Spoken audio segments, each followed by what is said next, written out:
Bashku për sfidat e zhvillimit të sigurt.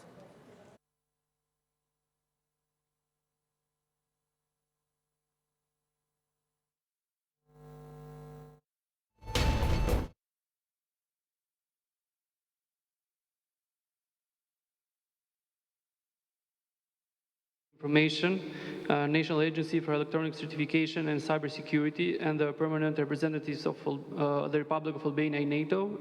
We discussed on a political level and technical, operational on the cyber situation in Albania and the role of NATO. Ky ekip vjen në vendin tonë për të dhënë asistencë në lidhje me çështjet kibernetike, njohen me situatën aktuale, si dhe nevojat dhe mundësitë për adresimin e këtyre çështjeve në vazhdim. This team comes in Albania to give its assistance related to cyber issues and the needs and capabilities in addressing these issues in the future.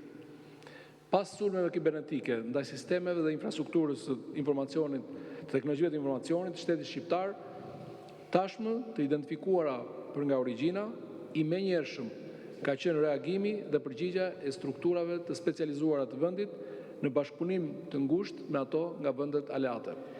After the cyber attacks on our system and infrastructure of technology and information of our country, now identified on their origin, we had an immediate response by our specialized structures in coordination with ally countries. Ndonse këto sulme kishin për qëllim shkatrimin e plot të sistemeve dhe platformave të shërbimeve shtetërore, ato arritën të cënojnë operacionalitetin e tyre për një kohë të shkurtër, për arsye të mbrojtjes të sistemeve dhe infrastrukturës së teknologjive të informacionit, por nuk arritën qëllimin e fshirjes dhe shkatrimit të gjithë sistemeve tona të teknologjive të informacionit. Although the attacks aimed at fully destroying our systems and platforms for national service, they managed to threaten their operationality for a short amount of time because of the defensive systems and infrastructure of technology information, so they couldn't destroy any of our information.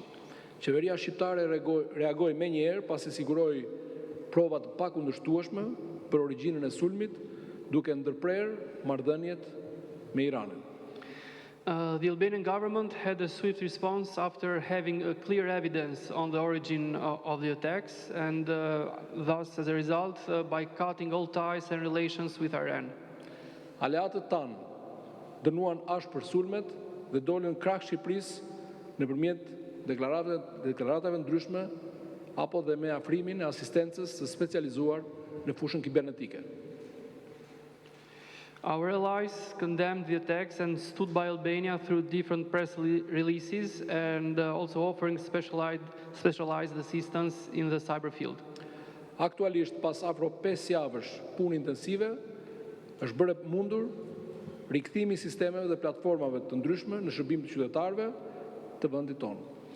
After almost 5 weeks of intensive work, it was possible to bring back online the systems and the platforms. Këto sulme kanë treguar se nuk mund të jemi të mbrojtur në mënyrë permanente, por se duhet jemi vigjilent dhe të aftë të mbrojmë infrastrukturën dhe teknologjitë e informacionit të vendit tonë duke investuar më shumë në drejtim të luftës kibernetike. These attacks showed that we can't be protected permanently, but we have to be on alert and able to protect the infrastructure and information technology of our country by investing more on the cyber threats.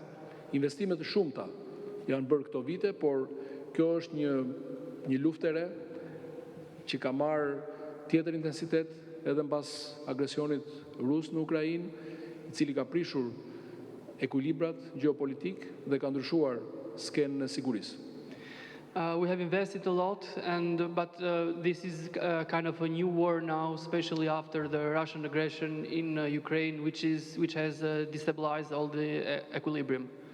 Sa i përket sistemeve të Ministrisë së Mbrojtjes, pra të sigurisë dhe mbrojtjes, ato kanë qenë të paprekura nga sulmi sepse janë të shkëputura, nuk janë në rrjetin e përgjithshëm të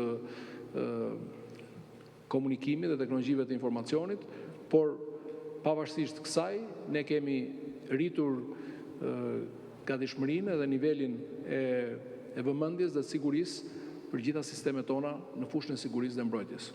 As it regards to the platforms and systems of the MOD, Ministry of Defense, and the Armed Forces, it's kind of different because we have a closed system, so not all our systems are online.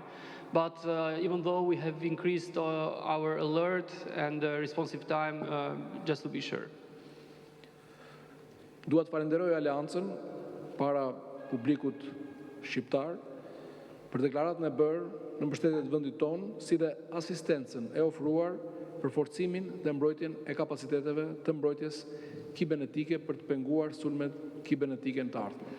I want to thank the Alliance and the team that came here in order to help us and protect us from the cyber attacks that have happened and that might happen in the future.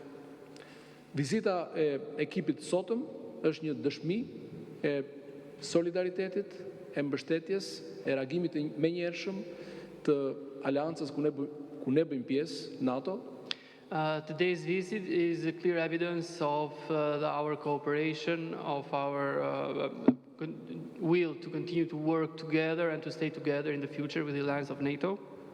Duke qenë një prej aleatëve të NATO-s, na bën të jemi të sigurt, por natyrisht, siç e thash, duhet vëmendje, duhet më shumë vigjilencë nga të gjitha institucionet, nga të gjithë publiku, patjetër.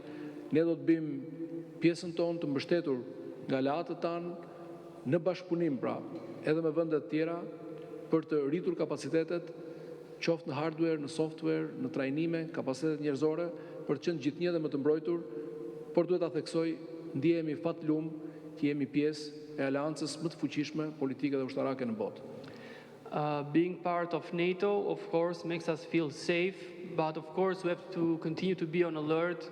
We have to continue to cooperate on cybersecurity and all our other issues. We have to increase our capacities, human capacities, and cyber defense and everything else in order to address these kind of attacks in the future. Duke falenderuar zotin Apaturaj edhe gjithë ekipin që na vizitoi sot, më lejoni t'i kaloj fjalën. I want to thank Mr. Apaturaj and his team here that came with him here. So now the floor is yours. Thank you very much, Minister. Let me say we feel very welcome here in Albania. Faleminderit shumë zoti Peleshi. Falenderoj shumë për ftesën dhe që jam këtu prezent sot në Shqipëri. You mentioned the word solidarity, and that's the right word. We recognize that Albania is facing a massive, unprecedented level of cyber attacks, but you are not facing it alone. Si që dhe ju, ne njohim dhe shikojmë që Shqipëria po pëson sulme shumë të rënda dhe shumë të mëdha kibernetike dhe do t'ju themi që në këtë drejtim nuk jeni të vetëm sepse ne do ju mbështesim. All NATO allies recognize that Albania requires support. So does NATO as an organization. That's the message the Secretary General passed to the Prime Minister last week, and that's why the team is here so quickly. Të gjitha vendet e NATO-s e njohin dhe shikojnë sulmin që është bërë Shqipërisë dhe sigurisht mbështesin Shqipërinë në këtë drejtim dhe ky është dhe mesazhi që sekretari i përgjithshëm i dha kryeministit Rama në takimin e javës së kaluar në 21 shtator. I'd like to recognize, just to start, how much effort the Albanian government has put into responding to these attacks, to rebuilding the systems, to defending against these cyber attacks. It is clearly an effort from the very top at the political level down to the technical level that Albania is taking very, very seriously. Sigurisht do të theksoj edhe përpjekjet e shumta që ka bërë shteti shqiptar duke nisur nga maja, pra nga qeveria dhe deri poshtë tek niveli i ulët për të përballuar këtë sulme që janë bërë. NATO and NATO allies have already stepped in to try to provide support both at the technical level from NATO headquarters, but also individual allies, and we know that private industry is also helping. Sigurisht ndihma ka ardhur nga NATO, ka ardhur në nivel teknik nga vendet ndryshme të NATO-s, por edhe në nivel individual nga kompanitë dhe strukturat e ndryshme. My team and I are here to see what more we can do at various levels. First, right now, to see how we can help coordinate support from allies and from NATO headquarters to deal with the immediate challenges. Unë dhe ekipi im kemi ardhur këtu për arsye të ndryshme, por fillimisht arsyeja kryesore është për të parë situatën dhe për të bërë një koordinim të aleatëve dhe të zyrave qendrore të NATO-s për të lidhur me situatën me sulmin kibernetik që ka ndodhur. to look at Albania's long-term requirements when it comes to equipment, when it comes to training, when it comes to designing the architecture for cyber defense, and we know that Albania is already taking steps in that regard. Për të parë nevojat afatgjata që nevojiten në Shqipërisë për të arkitektuar një rrjet mbrojtjeje ndaj këtyre sulmeve kibernetike dhe kemi bërë edhe që Shqipëria po bën hapa përpara në të fushë. And to use NATO as a political platform to assess the political implications of a large-scale, long-term attack that this represents, that this is, which allies have recognized in the statement that they released just recently. Dhe për faktin e sulmeve në një shkallë të gjerë dhe për një kohë të gjatë që janë bërë në drejtim të një vendi të NATO, siç është Shqipëria. So, Minister, you can be sure of NATO's continued political and practical support. Pra, zoti ministër, mund të jeni sigurt për mbrojtjen praktike të aleancës. Thank you very much. Faleminderit shumë.